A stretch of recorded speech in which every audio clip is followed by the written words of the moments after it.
As you put some burgers and steaks on the grill this Memorial Day, some ranchers are praying for rain. We'll take a closer look as drought conditions worsen for some.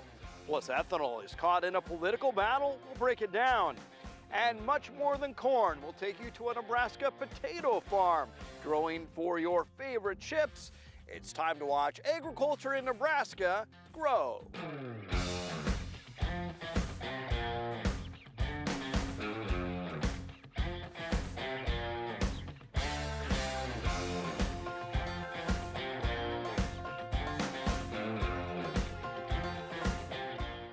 This Memorial Day, as you fire up the grill, those in the beef industry look for relief from Washington. This week, Senator Ben Sasse introduced a bill to give livestock haulers more flexibility from hours of service rules. He said the regulations don't work in a state like Nebraska, where many cattle come to be finished. His proposal would give drivers more time before mandatory breaks and also allow them to deliver their loads if they're close to their destination. Nebraska Farm Bureau President Steve Nelson reacting, quote, Senator Sasse's legislation will drive needed changes to ensure our transportation regulations reflect the ideals of modern livestock farming and transport that are founded in the principles of reducing animal stress, end quote. The move also praised by Nebraska cattlemen. One of the things Nebraska does better than anybody is popcorn, but exports have been affected by some of those trade disputes. Preferred Popcorn of Chapman ships to more than 70 countries around the world.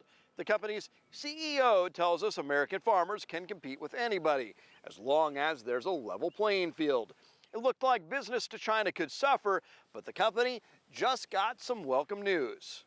China has opened back up again. For a while we were notified that our imports would be reduced by 50%, and just last night we got a nice order from China, so it's very relevant to today, and the door opened back up and containers are going to start flowing again. Krug brought his grandpa's stovetop popcorn popper with him as he spoke to Grand Island business leaders. Earlier this week, President Trump tweeted that the Chinese will be buying more products from American farmers. A South Korean company announces Nebraska will be home to its United States headquarters. Sunsail Omega-3, a South Korean agricultural company, has located its U.S. headquarters at Nebraska Innovation Campus. The company manufactures and distributes animal feed, and they chose to locate in Nebraska because Nebraska beef is the preferred choice in the Korean market. The company is aiming to launch a premium brand that is high in omega-3 content. The heat is on. Over the last couple of days, it's gotten hot out there, and while some hope to catch some sun while they're out there at the lake or the pool, others just trying to catch some rain.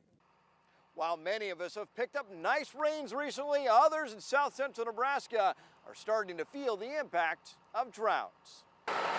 Wished we'd get some rain, but it's just super dry this year. As he wraps up planting with a buddy, Joe Mazur could use some rain. I've never seen it this dry, this early in the season. You know, it's usually May's if you get your moisture in May, and if you miss out on May moisture, it's not good. It's been a sharp cutoff. It's been feast or famine. Meteorologists at the National Weather Service say while some have seen nice rains, the southern tier of Nebraska has fallen well short. Down as much as 8 to 12 inches since last May.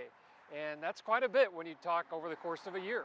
There are rain chances, but farmers should expect it to be very hit or miss, and spring appears to be short-lived. We've literally switched into a summer weather pattern here, and so this above normal temperatures that we're having and we're going to have for several days can quickly make drought conditions much worse. A year ago, Nebraska was drought-free. Now, 20% of the state is abnormally dry, and a pocket in south central Nebraska is officially in moderate drought. For a dryland farmer who doesn't irrigate, Joe Mazur says recent storms haven't given much relief.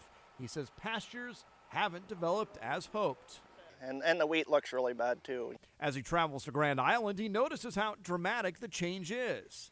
Yeah, it looks like the Garden of Eden up there. As he puts seed in the ground, he's hopeful drought won't materialize, but meteorologists are cautious. So if we don't see the rain that we might expect coming up the next few weeks, it will be a long, dry summer. Most corn is now planted, and soybeans too.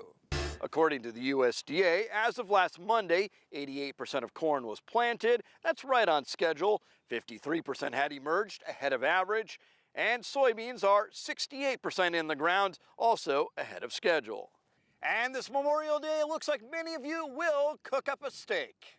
As we look at the results of our most recent poll question, we asked in honor of Beef Month, which of these cuts do you prefer? Steak comes out clearly on top. Prime rib, burgers, and briskets all coming in pretty close to each other, that is, but all distantly behind steak. An EPA proposal would make use of ethanol blends higher than E15 illegal. We talked with Ethanol Board Administrator Todd Sneller. Here are some of his remarks. Seems to be actually contrary to his proposal to use ethanol blends. 15% and higher have always been referred to, and just lately the proposed rule by EPA seems to really be contrary to a commitment to try to open up the marketplace to these higher blends. So we're hoping that this proposed rule is one that we can get turned away and it's not approved. And if we have a robust demand like the president has indicated for E15 and higher blends, we have a real opportunity to increase the demand for those products and to create, therefore, the demand for raw agricultural products, which obviously help Nebraska's economy. Up next, we dig deeper into the details on a proposed E15 deal. Later, we celebrate the diversity of Nebraska agriculture with a visit to a potato farm.